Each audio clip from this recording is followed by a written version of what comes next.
Welcome to the Norris Group Real Estate Podcast, a show committed to bringing you insights from thought leaders shaping the real estate industry. In each episode, we'll dive into conversations with industry experts and local insiders, all aimed at helping you thrive in an ever-changing real estate market, continuing the legacy that Bruce Norris created, sharing valuable knowledge, and empowering you on your real estate journey. Whether you're a seasoned pro or a newcomer, this is your go-to source for insider tips, market trends, and success strategies. Here's your host, Craig Evans. Welcome, everybody, to the Norris Group Real Estate Podcast and our very own, what did I call this? The Investor Club Real Estate Roundup. All right, so last month we had Christina Suter, we had Mitch Craighead, and Rich Rice for our inaugural monthly show. And today we have a couple of friends of the Norris Group. We have Kaaren Hall of uDirect IRA, but she is the person in charge and who runs OCREIA. And we have with us today also Derek Harms with NSDREI. He's the president of that club. So welcome, guys. Thank you for being on. Thanks, Joey. We have to say we're looking good. Thank you. So that is sure. Last week I started with an icebreaker, and that's going to kind of be my tradition. I'm going to start with an icebreaker again. So, Kaaren, we'll start with you. What is the last book that you read, and what was the biggest takeaway from that book? Wow. And exclude your book. Yeah, I know. Yeah, the last book I read was, wait a minute. I just happen to have a copy. As shameless plug of the Bigger Pockets Guide to Self-Directed IRA Investing. I do recommend it. But no, that wasn't the last book I read. The last book I read is The Gap in the Gain.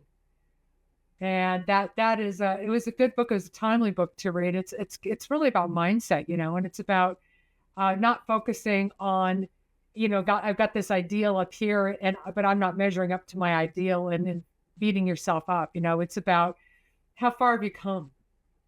And I think for all of us, and we've known each other all a long time, we can all look back and see how far we've come and how much more positive and rewarding that is. So I thought it was going to be more of a business book. I didn't know it was such a mindset book because a lot of the people in my CEO group have read it. But it was just perfect. It's always good to remember to measure our gains and our successes and, measure ourselves that way. Because no one's going to be perfect. Absolutely. Derek, what's the last book you read? I do want to comment on The Gap in the Gain. I read that a couple of years ago, and I definitely vouch for that book. And I think for me, it was just like almost one simple sentence, and it's pretty much in the title of that book. So focus on the gain, not the gap. And it's so easy in our industries to always be chasing that next achievement, that next milestone, that next income number, or that next amount of properties. And it's so easy to let yourself get in this weird mindset funk of always focusing on the gap that you have yet to get over. And the gain is just so much more important. I mean, you look at all our careers where we started however many years ago, and it's like, focus on that and the gains you've made. And it's just such a better way to live. So Kaaren, I'm glad you mentioned that. It's a great book. For me, I'm going to go a little different direction with this. I've read a lot of the personal development books and, the self-improvement, and I currently still read quite a few of them. And I have one right now that I just started reading called Unstuck. The last self-improvement book I read was called The 12-Week Year, but I'm going to go a different direction, as I said. And I just finished a book called Forgotten Island, and to most people that won't mean anything, but it's a book, and it's a true story about a man in World War II who was stuck on an island in the Pacific that the Japanese invaded, and on Midway, and he was able to go and hide out for 3 years before the Allies came back to save him, essentially. And it's this really cool story of how he worked with the locals and hid in caves, and I almost was caught and shot a bunch of times. And honestly, like in that book, I just realized how much I missed reading a nonfiction book that wasn't about personal development. it was just nice to have that, like, just kind of escape and have some reading that wasn't just focused on getting better at something. I got to ask, did the guy have a volleyball? Right. Yeah. No volleyball, but man, did he have all kinds of different things that were just crazy to think about and we forget about, being so long ago. Yeah. World War II wasn't that long ago. So it's just really cool read. So what was your takeaway? My takeaway was that I need to read more nonfiction, non-personal development books. That was my takeaway. I really enjoyed it, and it was such a nice thing to do before I went to bed. I found myself looking forward to it every night, and that was my takeaway. Was that okay? I got to mix in some more of these. It's a really nice balance. Awesome. Well, I'm currently reading Poor Charlie's Almanac, and that's I'm just starting out. It's really interesting. I love how he's talking about you need to know a little bit about everything, but the last book I read that I finished was Die with Zero, and it's basically the premise, and my takeaway is well, first of all, he's like, try to find out like when you're estimated, like he's like literally like go to the actuaries and try to find out where you're going to live to, and then give yourself a little bit of space. But the goal is to not get to the end of your life and have all this money saved up, because a lot of people end up with, a couple $1 million and then they die, or they get to a place in their life where they can't travel physically anymore. They run out of friends, they run out of family, they run out of the things that bring them enjoyment. So he's like, find your peak, and then kind of stop working. And basically your job or your life should be about not how much you save, but how many memories can you bank? Because nobody at the end of their life in their deathbed is going to be like, well, let me check my balance. They're just going to recall all those things that they did and all those things that they didn't do. So that was a really cool book. That was your. It reminds me, like what I do at Christmas is I give my kids experiences and not gifts. Because if you try to remember what you got last year for Christmas under the tree, you won't remember, but you'll remember a vacation, right? Yeah, of course. All right, so Derek, go ahead. No, I said absolutely. I'm totally on board with that. So, all right, so let's get into the show a little bit more about the club. So, Kaaren, I'm going to give you the first opportunity because Derek's club is a little bit different. You're the owner of OCREIA, so tell us about OCREIA, where it's at, when it meets, and what it's all about. Like the history of it, or where we're at? Not quite yet, just like where you're at right now. Yeah, where we're at. Well, we were hoping in 2025 to get back to regular in-person meetings. So we started with Bruce in January. But what I found ever since COVID, when we went on Zoom, that we have a lot of national speakers. And so we're really able to attract a lot of the top speakers because we're on Zoom. And so it's a higher quality presentation. Some of the top speakers, like, I don't know, besides Bruce. But so we'll do other things that are local, but we're going to keep the club on Zoom for the time being, because that's how we can get the best speakers. So that's where we're at right now with Vinny Chopra coming in to talk about residential assisted living. And it's really a timely thing because I'm sure you've heard of the silver tsunami, right? Yeah, well, especially since we've been in Florida. Yeah, you're right. So 10,000 people turning 65 every day. It was 10 years, and I'm sure it's still going on. I mean, so we've got all these seniors, and I think seniors out for the first time, like ever in American history, outrank newborns. So as our population actually shrinks, which is surprising. And so all these seniors need a place to live, and so these residential assisted living homes is a great way for investors to invest, but also to provide community service. And it's great for IRAs. It's a passive kind of a thing. And so it's, just ticks all the boxes in my world. When do you guys meet? We meet the second Thursday of every month. We always have since 2012, and we're meeting on Zoom. Okay. Derek, now yours is a little different because when I first came on board with the Norris group, it was Eric Saragusa who's the president. You guys actually run the club a little bit different. It's it's NSDREI, and it's got a board, right? And so you're the president of the board. How does that work? Can you tell people how the board works and then go into when you guys meet and what your focus is?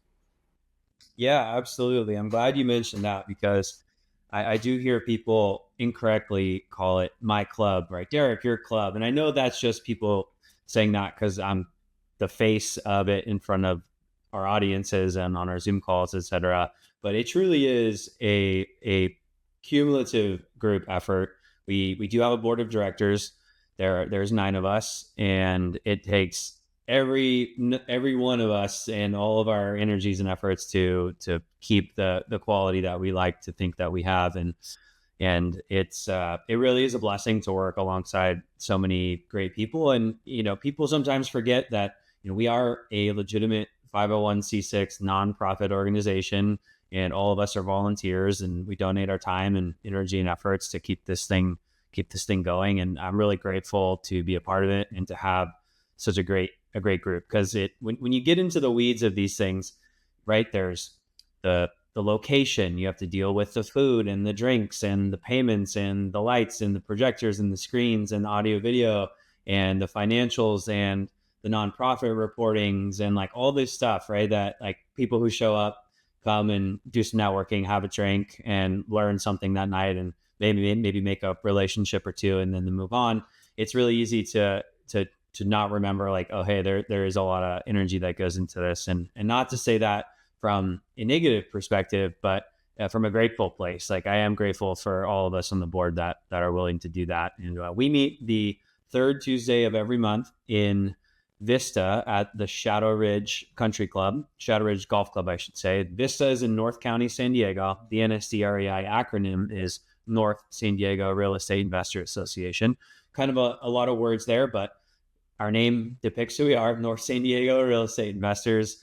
And we actually are doing things a little different moving forward. So we have a Zoom call in April coming up in a week, but then towards the end of the year and into next year, we're moving back into full in-person events. And we love the Zoom capabilities of capturing speaking talent from across the country. Although some of that is lost, we feel some of the essence of a real estate investor association is about the networking and the developing relationships and getting to break bread and shake hands with those that are in your industry. So we're starting to move back to that here moving forward, and we cannot be more grateful. And of course, the Norris Group's own Bruce Norris will be joining us in person in June at our 21st anniversary party. Yes, that is correct. We have been in organization for 21 years and hopefully 21 more. So Derek, take me back to when you first came on board, like, your first day at NSDREI. How long were you an investor that just came to the meetings before you joined the board, before you rose through the ranks? So I will do my best to keep this short, but there are some interesting details that went into this. So I believe this was 2014 that my partner and I had a house that we were flipping in a town called Poway, which is a North San Diego suburb. And a gentleman called me and asked me to meet him at the property. He was an interested buyer. We had the home on the market and he did not have a buyer's agent. I was listing the property as the agent, and I show up to the property, and mind you, I had just started going to the NSDREI and STCIA and anything I could do to really saturate myself in San Diego real estate investing. And I see a gentleman open the car door, and I look at him and I'm like, wait, you're the president of the NSDREI, right? And I just joined your club. I've been going now for a handful of months. And so we started chatting. That was Eric Saragusa. And so he and his wife were there to look at the house.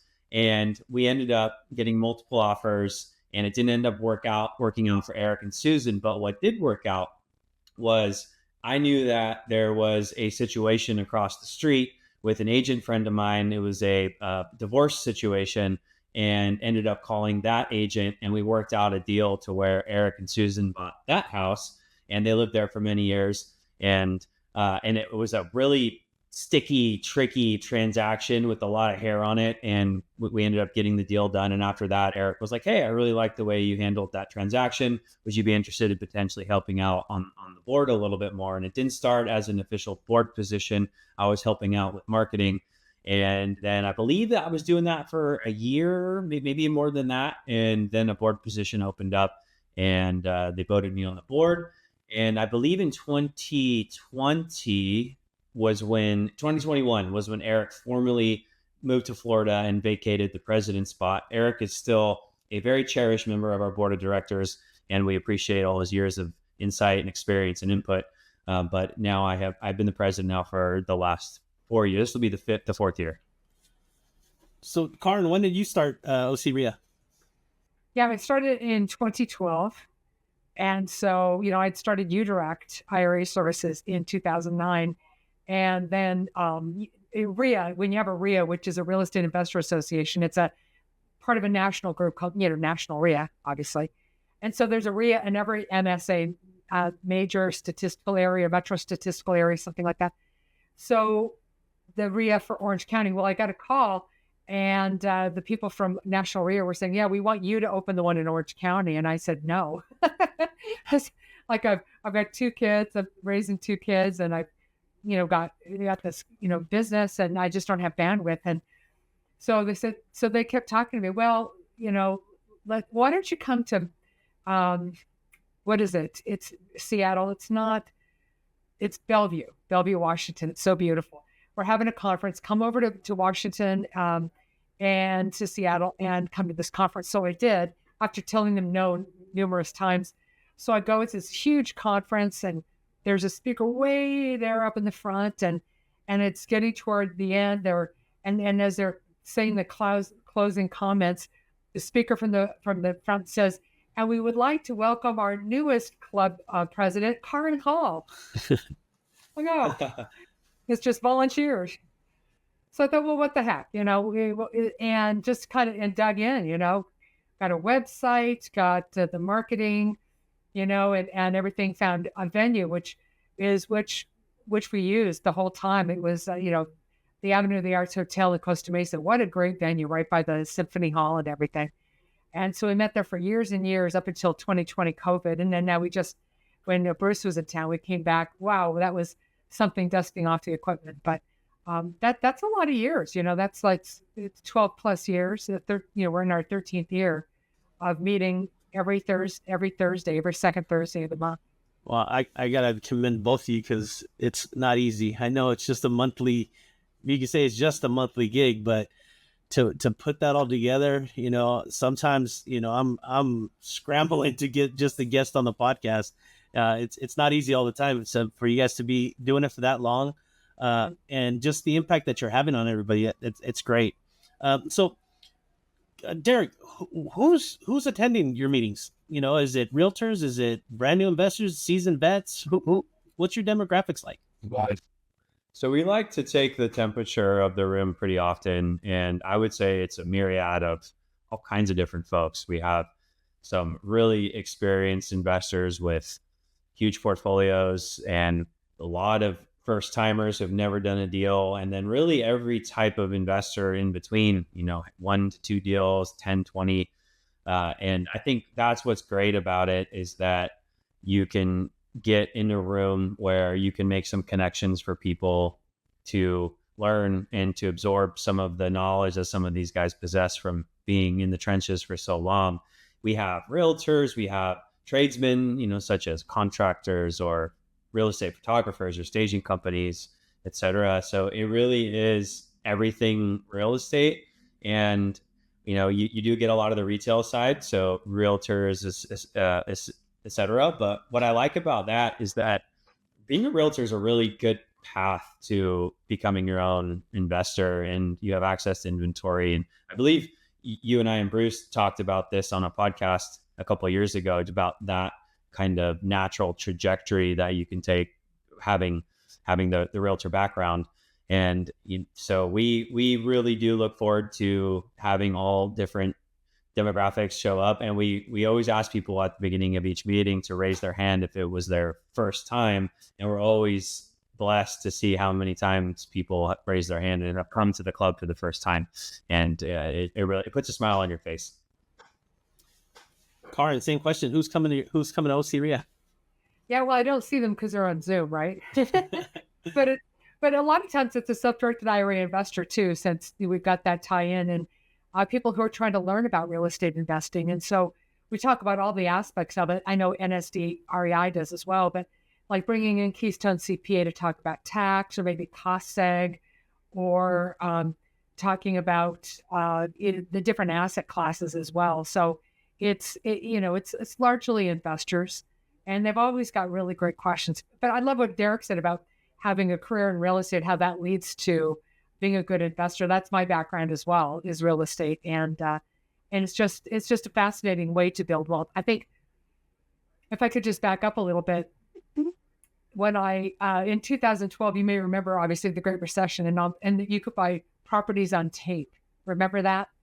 And so everybody in the room was a flipper at the time.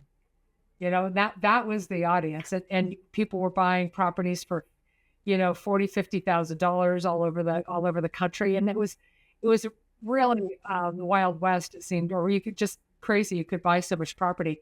And of course things change. And I just am thinking about, as the years go by, like, especially looking at Bruce's charts, like I remember during the recession thing, is it never going to get better? Like, how are we going to get out of this? We had this like large amount of inventory. Remember, like the shadow inventory? How will we ever overcome this? And no matter what problem we've ever been up against, that's what I love about Bruce, is like, hey, we've gone through everything, and it just wasn't that hard. Things work themselves out. I need a buyer for every piece of real estate, and an answer for every situation. And that's what we like to cover at OCREIA, all the various aspects of real estate investing and the challenges and the solutions. Well, that's one of the things that, I always used to ask Aaron, why do we go to these specific clubs? I know there's a bunch more clubs, and he would just say, these are the ones that we trust. For one, they're focused on not what they can get out of the people attending, but, how can they help, investors, and really a focus on education.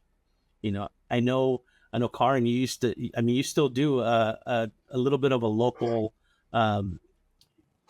economic update every meeting.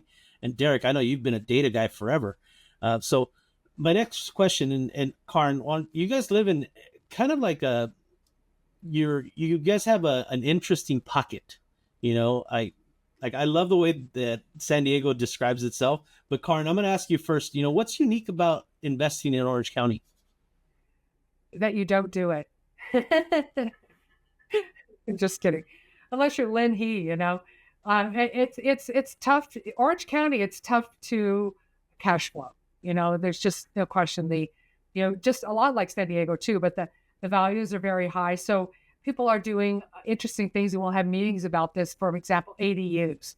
When they came up with the idea that HOAs can't tell you and have no say in whether or not you have an ADU on your property, that was a real way for investors to improve what they're doing. Then we have investors like Christy Sirtwell, right? And she's the ADU girl for sure, but buying single family homes and adding the ADU and getting investor money and just, doing the whole soup to nuts thing like that. And other people too from LA, like Deborah Razzo and Jennifer Maldonado, who would buy a lot, tear it down, and build a fourplex, rezone a single family to a multifamily and have forced appreciation like that. And that was a really great play. So I suppose that's how people are doing it in Orange County. Of course, we have the high-end investors who have houses that are worth $50 million on the Newport coast with their own private beach, but that's not everybody, is it? So you'll have the one-offs. Derek, what's unique about investing in San Diego? So I would say a few things. I think geographically, number one, the first thing is interesting, and I've said this before, but I'll say it again. Right, we have mountains to the east, Camp Pendleton to the north, the ocean to the west, and Mexico to the south, and almost all of the desirable buildable land has been built on in San Diego County. Really, the only tracts of land that are large enough to build subdivisions on are in southeast county or northeast county. So like we're talking a significant drive away from San Diego Metro, and there are homes being built out there for sure, but really it puts an emphasis and a premium on the existing stock in San Diego County. And it's really good for people who have house flipping operations like myself, because people still will probably, I say that probably, but I imagine San Diego will be a place that people want to live in forever. I mean, it really is a special place to live, and it isn't called the finest city in the world for, America's finest city. Sorry, that's a proper term for it. It's not called America's finest city for no reason, right? It really is beautiful. And so we feel that there will always be a demand for housing here in San Diego. We have a lot of biotech, military, and hospitality and healthcare. So a lot of the main drivers here are still here.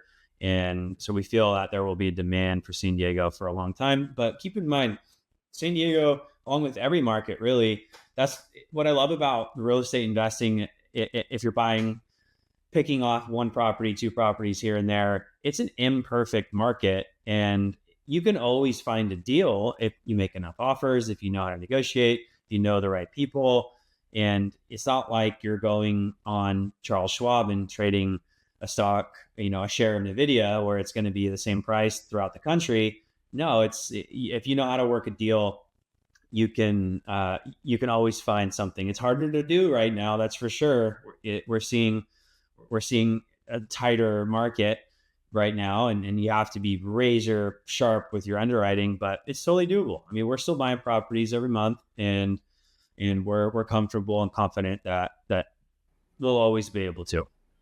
Well, that's what Bill Allen was talking about, is our jobs as investors are finding inefficiencies in the market and then knowing your numbers and how to take advantage of those inefficiencies, right?